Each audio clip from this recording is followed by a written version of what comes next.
तो देखिए आज का हमारा टॉपिक है various cause of x-ray tube failure.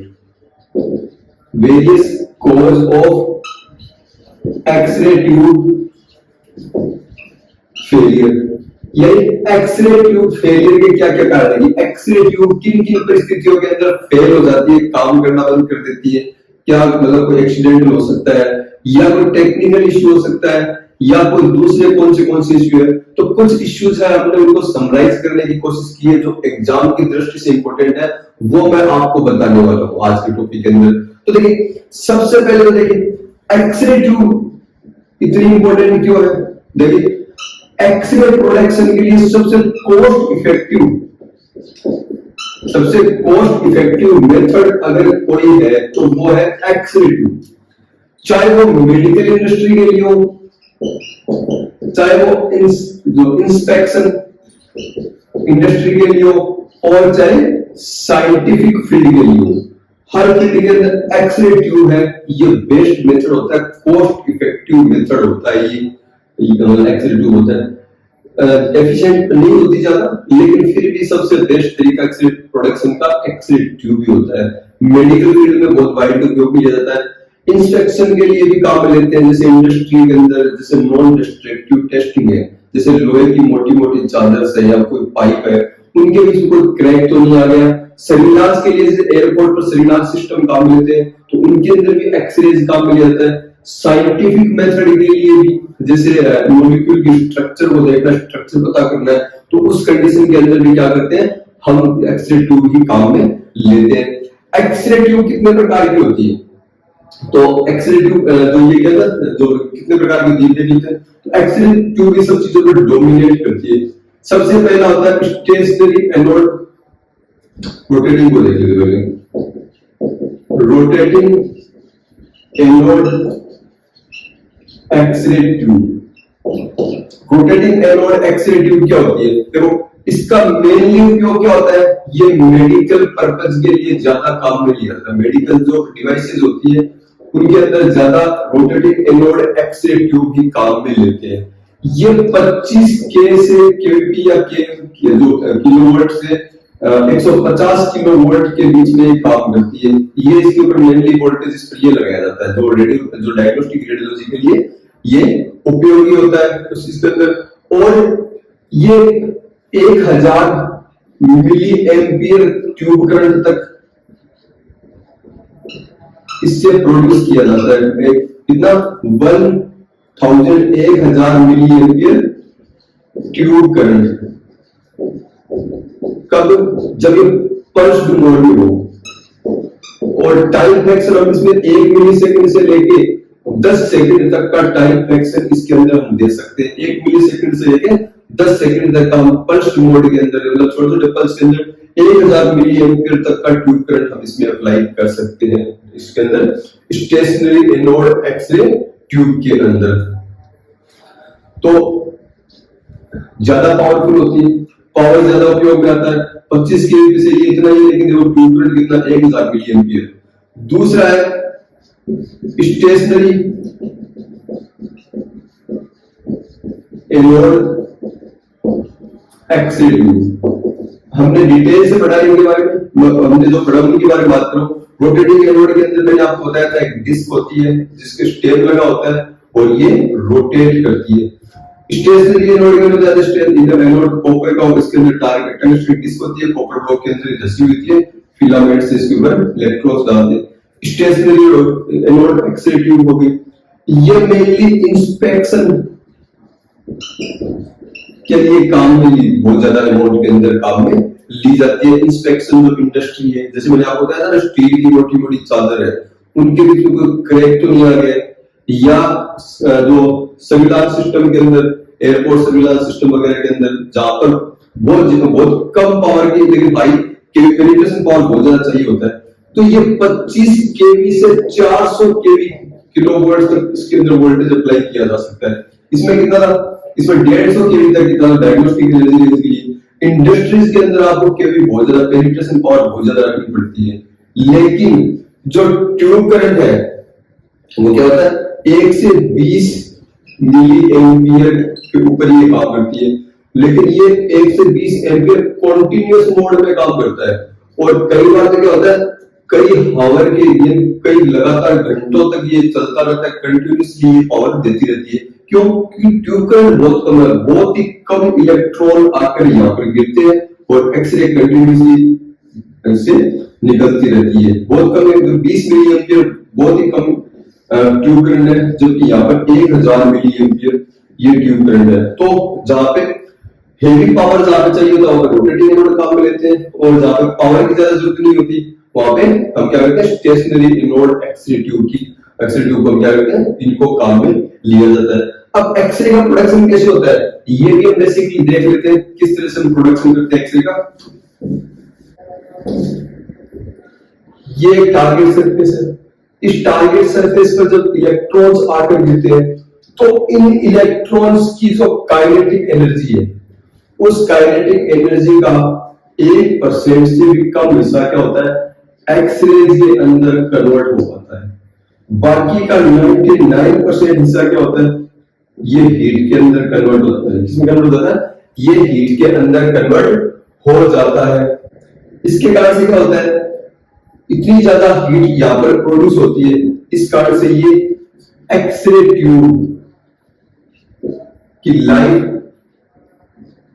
को लिमिट करता है, यानी उसको सीमित कर देता है कि लाइफ एक्सरे ट्यूब की कम होती है कि बहुत ज्यादा अमाउंट में हीट यहाँ पर प्रोड्यूस होती है। उस कारण से पूरा सिस्टम भी बहुत ज्यादा गर्म हो जाता है।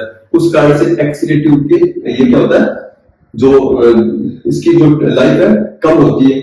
अब एक्सरे ट्यूब के फेलियर होने के कारण क्या क्या है, देखिए पहला तो है नॉर्मल फिलामेंट बर्न आउट।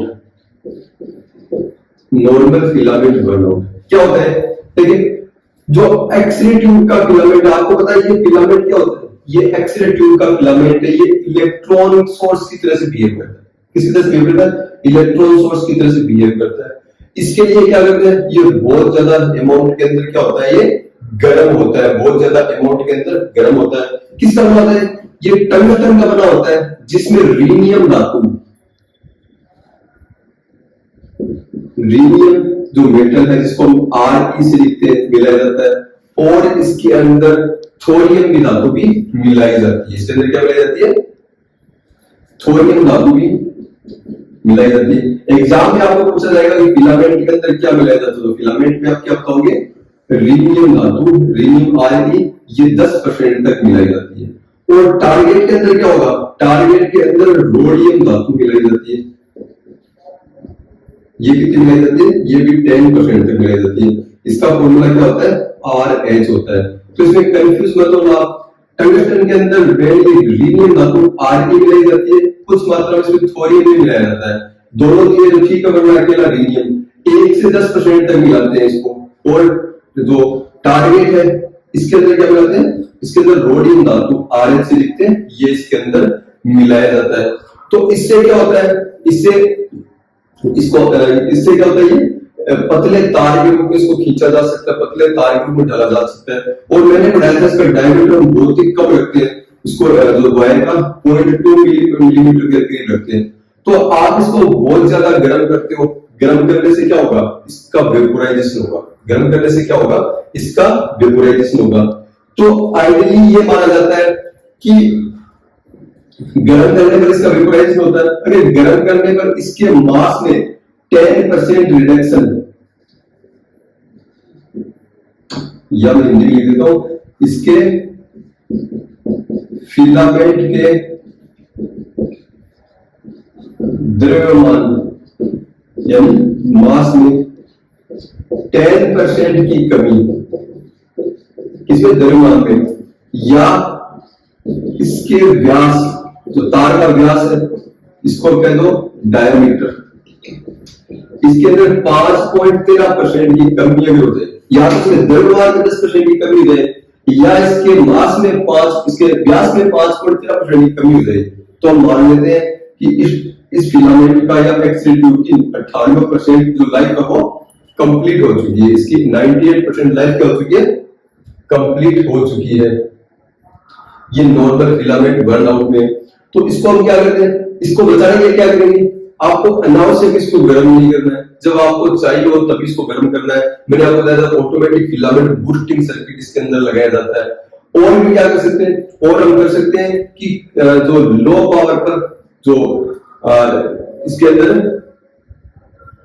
एक छोटे जो कम पावर पर हम लार्ज एक्सपोजर इसके द्वारा हम ले सकते हैं, उससे क्या होगा, इसका बर्न होने की संभावना कम हो जाएगी, उसकी क्या होगी, बर्न होने की संभावना कम होगी।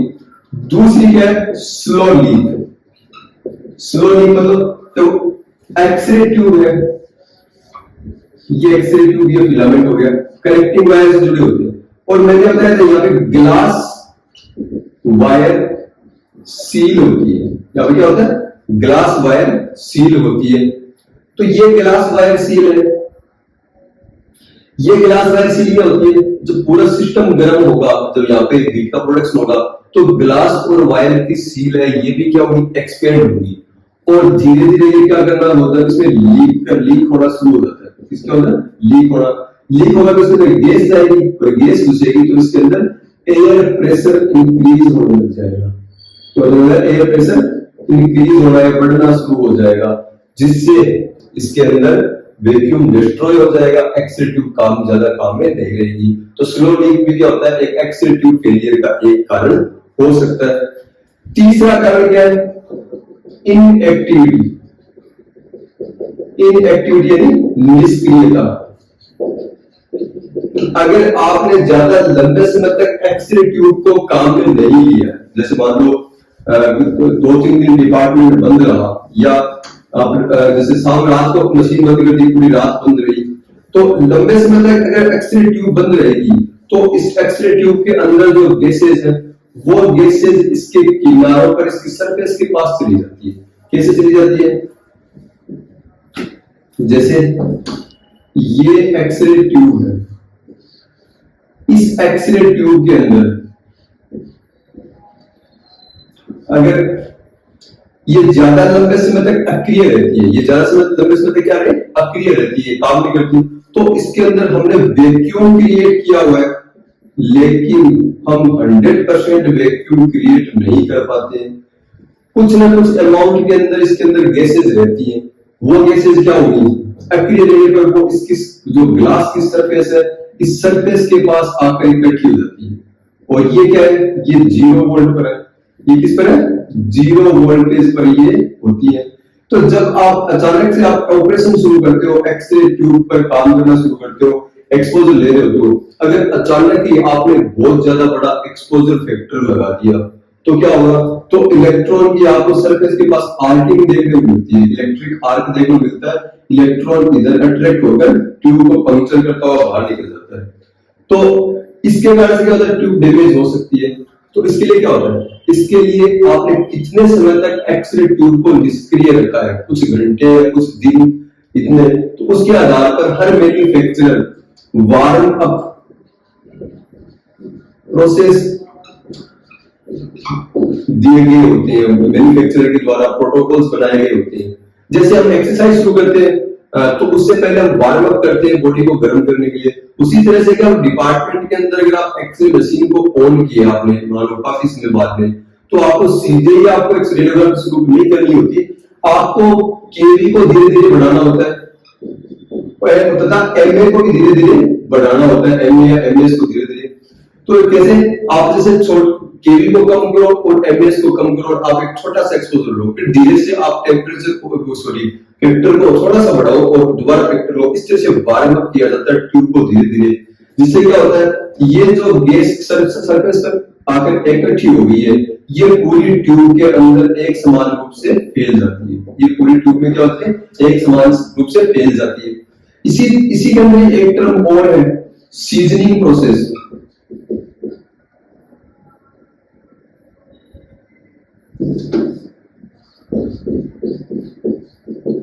सीजनिंग प्रोसेस ये क्या होती है, देखो मान लो डिपार्टमेंट में आपने कोई नई मशीन इंस्टॉल की है, न्यू इंस्टॉलेशन हो, डिपार्टमेंट के अंदर कोई न्यू इंस्टॉलेशन हो, या कोई आइडल एक्सरे मशीन है, एक्सरे ट्यूब है, आइडल मतलब निष्क्रिय एक्सरे ट्यूब पड़ी है, मान लो कई दिनों से बंद पड़ी है, या आपने न्यू इंस्टॉलेशन किया डिपार्टमेंट के अंदर मशीन का, उस कंडीशन के अंदर क्या किया जाता है, उस कंडीशन के अंदर सबसे पहले आप डायरेक्ट आप एक्सपोजर लेने, बड़े एक्सपोजर लेने शुरू नहीं करते हैं, आप धीरे धीरे एक्सपोजर केवी और एमबीएस को धीरे धीरे बढ़ाते जाते हो और उनके ट्यूब करंट को और ट्यूब वोल्टेज को आप धीरे धीरे बढ़ाते हो।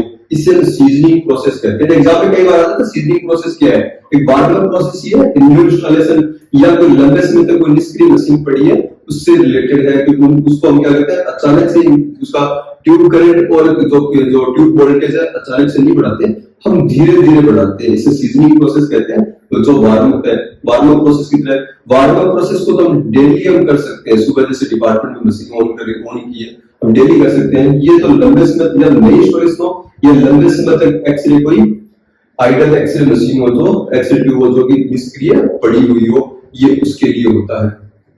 उसके बाद जो फोर्थ इफेक्ट है वो है ग्लास क्रेजिंग। ग्लास क्रेजिंग क्या होता है, देखिए जब एक्सरे ट्यूब है, इस एक्सरे ट्यूब के फिलामेंट है, लंबे समय तक आप इसको जो फिलामेंट को गर्म करते हो, बोले से एक्सपोजर ले रहे होते हो, तो फिलामेंट क्या होता है, ये गर्म होकर वेपोराइज होने शुरू कर देता है और वेपोराइज होकर ये इसकी जो सरफेस के ऊपर एक एक्सट्रीमली थिन लेयर बनाता है। जो हमने एक्सरे ट्यूब के दौरान भी पढ़ा था कि एक्सट्रीमली थिन लेयर बनाता है, मैंने बताया था ये दो इफेक्ट उत्पन्न करता है, ये आर्किंग प्रोसेस भी करता है और दूसरा एक्सरे बीम के लिए फिल्टर की तरह से भी काम करता है। तो इससे क्या होता है, आर्क होने की पॉसिबिलिटी होती है, इलेक्ट्रॉन क्या होता है इधर अट्रैक्ट होकर आता है, एक्सरे ट्यूब को पंक्चर कर सकता है। तो इस क्रेजिंग इफेक्ट को, और मैं ये भी बताया था कि क्रेजिंग इफेक्ट के कारण से क्या होता है, एक्सरे ट्यूब की जो इसकी जो कलर है वो ब्रॉन्ज कलर के अनुसार ब्रॉन्ज कलर के अनुसार तांबे रंग का को उसका कलर होने लग जाता है। तो इसको कैसे बचा सकते हैं क्रेजिंग इफेक्ट को? सबसे पहला तो क्या है, एक्सरे ट्यूब की sand blasting. X-ray tube glass की सैंड ब्लास्टिंग क्या होता है, देखिए हम जैसे अपने जो घर पर जो शीशे लगाते हैं, दुकान पर जो शीशे लगाते हैं, उसके अंदर जो बॉर्डर वगैरह डिजाइन बनाते हैं, उसके लिए क्या करते हैं, उसमें बहुत तेज हम स्पीड से सैंड होती है, जो मिट्टी होती है उसकी बौछारें करते हैं, जिससे वो वहां पर थोड़ा थोड़ा एक्सेल जो ग्लास होता है उतर जाता है, तो उससे डिजाइन बन जाती है, उसे हम सैंड ब्लास्टिंग कहते हैं। जैसे मेटल की जो कोई चीज है उस पर से अगर रस्ट या जंग उसको उतारना हो, तो जंग उतारने के लिए उसमें बहुत तेज हम जो मोटी मिट्टी के दाने होते हैं उसको हम उस पर बोम्बार्डमेंट करते हैं, उस पर डालते हैं, जिससे क्या होता है उसकी रस्ट पूरी उतर जाती है। तो एक्सरे ट्यूब की सैंड ब्लास्टिंग कर दी होती है, जिससे क्या होता है वो ज्यादा इंसुलेट हो जाता है, ज्यादा इंसुलेट बन जाता है। दूसरा, एक्सरे ट्यूब एनोड को हुडेड होना। हुडेड मतलब थोड़ा सा उसको इस तरह से, जैसे एनोड को सीधा नहीं रखते, थोड़ा सा इस तरह से बना लिया, तो क्या होगा, जो वेपराइजेशन की जो पॉसिबिलिटी होगी इसकी जो फिलामेंट की, तो टारगेट की, वो टारगेट क्या होगा एनोड की, वो पॉसिबिलिटी क्या हो जाएगी, कम हो जाएगी। वो क्या हो जाएगी, कम हो जाएगी। तीसरा क्या है, मेटल सेंटर्ड वैक्यूम, मतलब इस एक्सरे ट्यूब का वैक्यूम, इसका ग्लास है, इसके अंदर जो वैक्यूम हम क्रिएट करते हैं, तो इस ग्लास को हम क्या करें, या तो इस ग्लास को मेटल से चेंज कर दें, या इसके अंदर हम एक मेटल के अंदर इसको एनोड के थोड़े को रखें और अंदर इनके अंदर क्या करें, वैक्यूम क्रिएट करें, ताकि ग्लास के ऊपर आके नहीं जले, और इस मेटल की क्या करते हैं, अर्थिंग कर देते हैं, जो मैंने आपको डिटेल से बताया था। चौथा है यूज ऑफ सिरेमिक्स। सिरेमिक्स का उपयोग, सिरेमिक, अगर सिरेमिक का उपयोग करोगे आप, सिरेमिक जैसे ग्लास वगैरह बने होते हैं, सिरेमिक या प्लेट वगैरह बनी होती है, तो वो क्या होते हैं, वो भी क्रेजिंग उनके अंदर नहीं मिलेगी, देखने को क्रेजिंग नहीं मिलेगी। तो ये हो गया। इसके बाद में पांचवा है target micro cracking. Target micro cracking, देखिए क्या होता है, ये जैसे टारगेट सरफेस है, इस टारगेट सरफेस पर बार बार इलेक्ट्रॉन आकर गिरते हैं, इसमें क्या होता है, बार बार इलेक्ट्रॉन आकर गिरते हैं, तो टारगेट सरफेस का जो टेम्परेचर है वो 3400 डिग्री सेंटीग्रेड तक भी पहुंच सकता है। आपको पता है जो टंगस्टन का मेल्टिंग पॉइंट आपको 3370 डिग्री सेंटीग्रेड होता है, यानी इससे ज्यादा भी टारगेट की सरफेस का टेम्परेचर क्या हो सकता है, पहुंच सकता है। और हम क्या करते हैं, टंगस्टन का टारगेट लेते हैं, इसके अंदर लोडिंग धातु मिला देते हैं ताकि ये और ज्यादा क्या हो, इस टेम्परेचर के प्रति इसके जो स्ट्रेस है उसको झेलने के लिए लायक हो। लेकिन फिर भी एक इलेक्ट्रॉन्स आगे गिरते हैं तो इसकी सतह पर माइक्रो क्रैकिंग उत्पन्न हो जाती है। माइक्रो क्रैकिंग क्रैक उत्पन्न हो जाते हैं, दरारें, क्रैकिंग दरार होगी।